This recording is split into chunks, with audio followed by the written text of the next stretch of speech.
Well, joining us from Ramallah is Mustafa Barghouti, who is the founder and leader of the Palestinian National Initiative.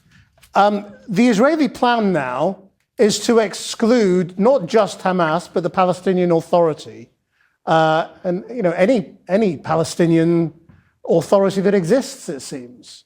Where does that leave the Palestinians in their goal of self-determination? You've heard even the views of an Israeli father. Much of what he said is correct. What we are dealing with now is an Israeli fascist government. It's fascist. And the people like Smotrich and Ben-Gvir, they call themselves fascists. And this policy of this government is absolutely fascist because their goal is not just occupation of all of Gaza, it's not just ethnic cleansing of Palestinians from all of Gaza. It is actually to wipe Palestinians from the map, both in Gaza and in the West Bank. And Netanyahu is proceeding with that. Netanyahu is a pathological liar. He has lied to the world. He has lied to the Israeli people. He has lied to everybody. He claimed he cares about the Israeli captives, but actually he's going to kill them now. He claims he wanted a ceasefire agreement, but he's the one who undermined it. He claims that he's fighting Hamas, but actually he wants to erase the whole Palestinian population. And his goal now is not just to occupy Gaza, but to ethnically cleanse the people, moving them to the worst kind of concentration camp in the south of Gaza, and force them out. He obviously says he doesn't want to take over Gaza. He just wants to help the people be free of Hamas, is what he says. In terms of your alternative of a post-Hamas government, how would it be pulled together and who would support it?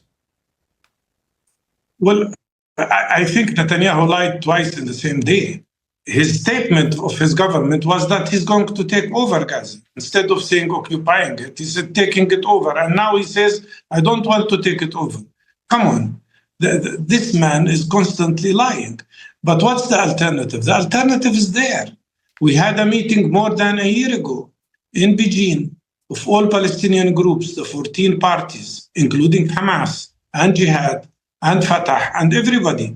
And Hamas told us they have no intention and they don't want to be in the government or stay in the government or be in any government. And we agreed to create a national consensus independent government accepted by everybody that would maintain the unity of West Bank and Gaza, that could take over the responsibility of reconstructing Gaza, and that could prepare for what we deserve as people, like the British people, like the French people, like everybody. Which is to democratically choose our leadership.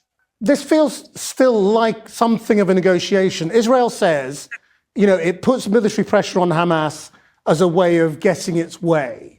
Do you think Hamas can do anything now to prevent the total occupation of Gaza? Hamas declared they are ready to hand over all the Israeli captives in exchange of releasing some of the Palestinian captives that nobody speaks about. I don't know if you know that 400 children, Palestinian children, are in Israeli jails. They are also captives. There are 3,650 Palestinians who are under administrative detention in Israeli prisons without charges, without legal process. So no, Hamas is ready to hand over all the hostages immediately in exchange of ending the war. That's what your Israeli guest was calling for. Everybody needs the end of this terrible war. What Israel has done is to combine genocide with collective punishment, starvation of the people, and now they want to ethnically cleanse all of the population of Gaza. This is a war crime. And that's why Netanyahu is a war criminal that is wanted by the International Criminal Court.